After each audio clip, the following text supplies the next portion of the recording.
Hello everyone, welcome to tech Nirdeshak. इस video में BTech के फर्स्ट ईयर के कंप्लीट रोड मैप पे डिटेल में बात करेंगे। जैसे कि आपका क्या सिलेबस रहने वाला है, उसमें जो भी सब्जेक्ट्स हैं उनके रिसोर्सेज क्या हैं और कौन कौन सी ऐसी बातें हैं जिनको आप में ध्यान में रखना चाहिए। क्योंकि बीटेक फर्स्ट ईयर में आने के बाद एक बैचलर स्टूडेंट्स का बैचलर लाइफ की पहली वो सीढ़ी होती है कि वो लड़का बीटेक फर्स्ट ईयर में एडमिशन लेता है, उसको बैचलर लाइफ का कुछ पता नहीं होता है। ट्वेल्थ पास आउट करने के बाद अभी बहुत सारे स्टूडेंट हैं जिन्होंने कुछ प्रिपरेशन करने के बाद अभी वो एकेडमिक सेशन में जा रहे हैं, वो बीटेक में एडमिशन ले रहे हैं, किसी भी बैचलर कोर्स में वो एडमिशन ले रहे हैं।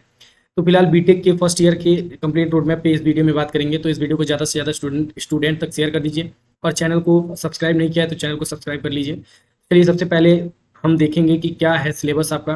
क्योंकि देखिए, बीटेक फर्स्ट ईयर आपके लिए इसलिए इंपॉर्टेंट रहने वाला है क्योंकि काउंसलिंग के टाइम पे जिनको अपना मनपसंद ब्रांच नहीं मिल पाता है तो वो किसी तरह किसी, जैसे मान के चलिए आईआईटी लखनऊ है, आईआईटी लखनऊ में किसी को सीएस ब्रांच में एडमिशन लेना था, लेकिन अभी उसको सीएस ब्रांच नहीं मिल पाया, अभी स्पॉट राउंड चल रहा है, तो वो क्या करेगा कि जो भी ब्रांच रहेगा आईआईटी लखनऊ में वो ले लेगा, इलेक्ट्रॉनिक्स, फिर आईटी या फिर केमिकल ले लेगा या फिर सिविल ले लेगा, कोई भी ब्रांच लेके वो एडमिशन ले सकता है। लेकिन यहाँ पे एक अच्छी अपॉर्चुनिटी आपके लिए ये रहती है कि अगर बीटेक फर्स्ट ईयर में आप अच्छा सीजीपीए बनाते हैं तो यहाँ से आपको एक ऑप्शन मिलता है कि सेकंड ईयर में जाने के बाद आप अपनी ब्रांच स्विच करके अपने अपर किसी भी ब्रांच में आप जा सकते हैं। तो इसलिए ये आपके लिए बहुत ही इंपॉर्टेंट रहने वाला है। ये वीडियो बहुत इंपॉर्टेंट रहने वाला है, इसमें मैं डिटेल में बताऊंगा क्योंकि फर्स्ट ईयर में बैक भी बहुत ज़्यादा स्टूडेंट्स का लगता है।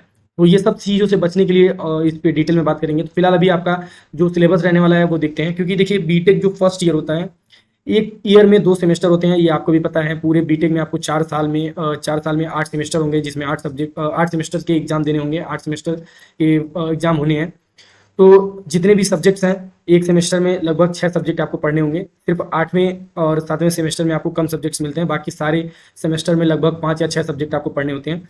तो फिलहाल देखिए, जो बीटेक फर्स्ट ईयर है उसके फर्स्ट सेमेस्टर में आप जाने वाले हैं, तो बीटेक फर्स्ट सेमेस्टर का जो सिलेबस रहने वाला है वो बिल्कुल 12th बेस पे होता है। 11th 12th में जो आप पढ़ के आए रहते हैं वही चीज़ें यहाँ भी रहती हैं, थोड़ा सा बहुत ही माइनर चेंज रहता है। जैसे कि इसमें एक प्रोग्रामिंग लैंग्वेज ऐड कर दिया जाता है जो है कि सी, यानी कि बेसिक लैंग्वेज होता है प्रोग्रामिंग फॉर प्रॉब्लम सॉल्विंग। यहाँ पे देखिए ये आपको देखने को मिलेगा।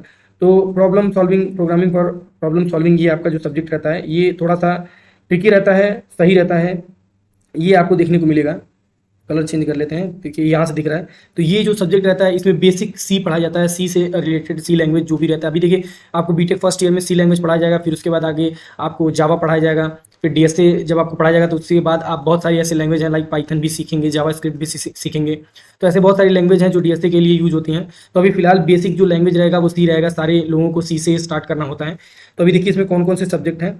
तो सबसे पहला सब्जेक्ट है आपका इंजीनियरिंग फिजिक्स है, या फिर इंजीनियरिंग केमिस्ट्री भी ले सकते हैं, वो फिजिक्स भी ले सकते हैं। दोनों सेमेस्टर में एक एक सब्जेक्ट लिया जाता है। तो अगर इसमें इंजीनियरिंग फिजिक्स लेंगे तो अगले सेमेस्टर में आपका इंजीनियरिंग केमिस्ट्री लेंगे। अब देखिए इसमें होता क्या है, टोटल 100 नंबर का ये होता है, जिसमें से 30 नंबर आपका सेशनल होता है और 70 नंबर एक्सटर्नल होता है। 30 नंबर इंटरनल और 70 नंबर एक्सटर्नल। अब ये 30 नंबर जो होता है कॉलेज वालों की तरफ से होता है। अगर आप रेगुलर क्लास अटेंड करते हैं, 80% 75% से ऊपर लेके आते हैं, तो आपको कॉलेज में अच्छा नंबर मिलता है, जो सेशनल है उससे अच्छा नंबर मिलता है। क्योंकि उसमें देखिए बहुत सारी चीज़ें होती हैं, क्लास अटेंड करना होता है, फिर वहाँ पे जो असाइनमेंट्स मिलते हैं वो देने रहते हैं। तो बहुत सारी जो क्लास की एकेडमिक एक्टिविटीज़ हैं वो सब आपको करनी रहती है। तो वो नंबर आपका जुड़ के 30 नंबर जो होता है वो आपका कॉलेज से मिलता है, और जो 70 नंबर एक्सटर्नल होता है ये आपको बाहर से देना होता है। तो टोटल आपको पास करने के लिए 21 नंबर लाना होता है। 70 में से 21 नंबर आपको लाना होता है पास होने के लिए, क्योंकि कॉलेज से तो वो दे ही देते हैं। तो 70 नंबर में से 21 नंबर लाना होता है, लेकिन ये पास आउट होने के लिए सिर्फ बता रहा हूँ, लेकिन आपको बहुत अच्छा करना है। तो इसके लिए ऐसे ही सारे सब्जेक्ट्स में 30 नंबर आपको इंटरनल देखने को मिलेगा, 30 नंबर आपको इंटरनल देखने को मिलेगा, और एक्सटर्नल जो है 70 नंबर को देखने को मिलेगा। तो इसमें आपको 5 सब्जेक्ट इस बार देखने को मिल रहे हैं, 5 सब्जेक्ट। तो देखिए नीचे कोई और सब्जेक्ट तो नहीं है। हाँ, टोटल 5 सब्जेक्ट इस बार आपको पढ़ने रहेंगे फर्स्ट ईयर में। तो अलग अलग कॉलेजों में कोई ऑटोनोमस कॉलेज रहता है तो उनके यही सेम सब्जेक्ट ही रहते हैं, लेकिन थोड़ा सा फेरबदल कर देते हैं वो।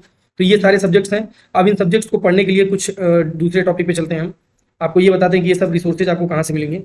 तो सबसे इंपॉर्टेंट जो पीडीएफ रहने वाला है, ये आपका पीडीएफ रहने वाला है। ये पीडीएफ मैंने बनाया हुआ है, ये पीडीएफ नहीं है, तो लेके चलते हैं। ये PDF first year road map. तो ये पीडीएफ आपके लिए बहुत इंपॉर्टेंट रहने वाला है। ये पीडीएफ मैं आपको नीचे डिस्क्रिप्शन में आपको टेलीग्राम व्हाट्सएप ग्रुप का लिंक मिलेगा, ये पीडीएफ मैं वहीं दे दूंगा आपको। अब देखिए इसमें रोड मैप क्या रहने वाला है। फर्स्ट ईयर में आपके 2 सेमेस्टर होते हैं, ये आपको पता ही है। बीटेक के सारे स्टूडेंट्स को जो फर्स्ट ईयर है वो काफ़ी अच्छे से दिखना होता है, और इसमें इंजॉयमेंट भी करना होता है, सारी चीज़ों को समझना भी होता है। तो ये सेशन जो आपका स्टार्ट होने वाला रहेगा, देखिए फर्स्ट सेमेस्टर सेकंड सेमेस्टर ये स्टार्ट होता है अगस्त में। अभी ये स्टार्ट हो चुका है, बहुत से कॉलेज में स्टार्ट हो चुका है। स्पॉट राउंड के बाद क्लासेस चलने लगेंगी, और ये मई 2026 में आपका टोटल खत्म होता है। अब सेमेस्टर 1 की बात करेंगे इसके रोड मैप पे। ये अगस्त में स्टार्ट होगा, दिसंबर में आपका जो सेमेस्टर एग्जाम रहेगा वो दिसंबर में रहेगा। तो अब इसमें आपको करना क्या है, आपको जो अपने एकेडमिक हैबिट्स हैं, देखिए बहुत सारी चीज़ें आपको सीखने को मिलेंगी जब आप बैचलर लाइफ अभी स्टार्ट कर रहे हैं, तो बहुत सारी चीज़ें आपको सीखने को मिलेंगी। तो आप क्या करेंगे, यहाँ पे अपने बैचलर हैबिट्स जो हैं उनको स्ट्रॉन्ग बनाएंगे। मैनेजमेंट, देखिए एक इंजीनियर के लिए सबसे ज़्यादा जरूरी होता है मैनेजमेंट, वो यहाँ पे मैनेजमेंट जाकर सीखता है, सारी चीज़ों का मैनेजमेंट सीखता है, क्योंकि घर से जो पॉकेट मनी आती है उससे वो सारी चीज़ों को मैनेज करना वो सीख जाते हैं। उसके बाद आपको कुछ फंडामेंटल्स सीखने होंगे, फिर अपने जो बेसिक प्रोग्रामिंग सी लैंग्वेज है वो स्टार्ट करने होंगे, और कुछ टेक कम्युनिटीज़ भी ज्वाइन करनी होंगी। तो ये चीज़ें करके आप थोड़ा सा कुछ अच्छा बेहतर कर सकते हैं, और अदर स्टूडेंट से जो कुछ नहीं कर रहा है उससे कुछ बेहतर कर सकते हैं। अब देखिए इसमें सब्जेक्ट्स हैं, सब्जेक्ट्स मैंने आपको बता दिए, लेकिन जो बता दें सबसे ज़्यादा सब्जेक्ट में बैक लगता है, वो बैक लगता है सिर्फ मैथमेटिक्स में। तो ये मैथमेटिक्स हो गया और फिजिक्स हो गया, ये दो सब्जेक्ट्स आपको पहले से ही टारगेट बना के रखने हैं। सब पे थोड़ा थोड़ा टाइम देना है, एक एक दो घंटे अगर आप डेली देते हैं, डेली आप क्वेश्चन सॉल्व करते हैं, क्योंकि देखिए एक दिन में ये पढ़ने वाली सब्जेक्ट नहीं है। बाकी देखिए अगर आपको कम्युनिकेशन स्किल देखा जाए, इलेक्ट्रिकल इंजीनियरिंग, ये 2 दिन, 1 दिन 3 दिन में स्टूडेंट एक हफ्ते में करके इसको काफ़ी अच्छा कर जाते हैं। लेकिन ये जो 2 सब्जेक्ट होता है, ये 2 सब्जेक्ट बहुत ही इंपॉर्टेंट होता है, और ये सी प्रोग्रामिंग, ये तीनों सब्जेक्ट्स आपको पहले से ही फोकस बना के रखना है, नहीं तो इसमें बैक लग जाते हैं। ये मैं आपको पहले से बता रहा हूँ, इसको जो है आपको काफ़ी अच्छा पहले से ही इसमें पकड़ बना के रखनी होती है। अब देखिए इसमें कुछ आपको ये बता रहा हूँ कि फर्स्ट सेमेस्टर में आपको कौन कौन सी और एक्स्ट्रा चीज़ें करनी चाहिए। जो सी लैंग्वेज है इनको थोड़ा डीपली सीखना चाहिए, और ये कहाँ से आप सीख सकते हैं, कोड भी थ्योरी, आपको यूट्यूब चैनल पे कोड भी थ्योरी एक बहुत ही अच्छे ये गाइडर हैं, बहुत ही अच्छा गाइडेंस देते हैं, कोडिंग सिखाते हैं, तो इनसे आप सीख सकते हैं। या फिर ग्रीक्स पे आप सीख सकते हैं, GFG, ये भी काफ़ी अच्छा रिसोर्स है, यहाँ से भी सीख सकते हैं। उसके बाद देखिए यूथ VS कोड और ऑनलाइन, ये चीज़ें आप देखिए पहले से ही इस पे कोडिंग पे अपना जो भी फोकस है इसको बना सकते हैं। फिर देखिए यहाँ पे नेक्स्ट मैंने लिखा हुआ है join club, starting public speaking, लोगों से मिलना जुलना, बातचीत करना, ये सब चीज़ें देखिए अपना जो ग्रुप है, ग्रुप बनाना फर्स्ट ईयर में काफ़ी अच्छा होता है।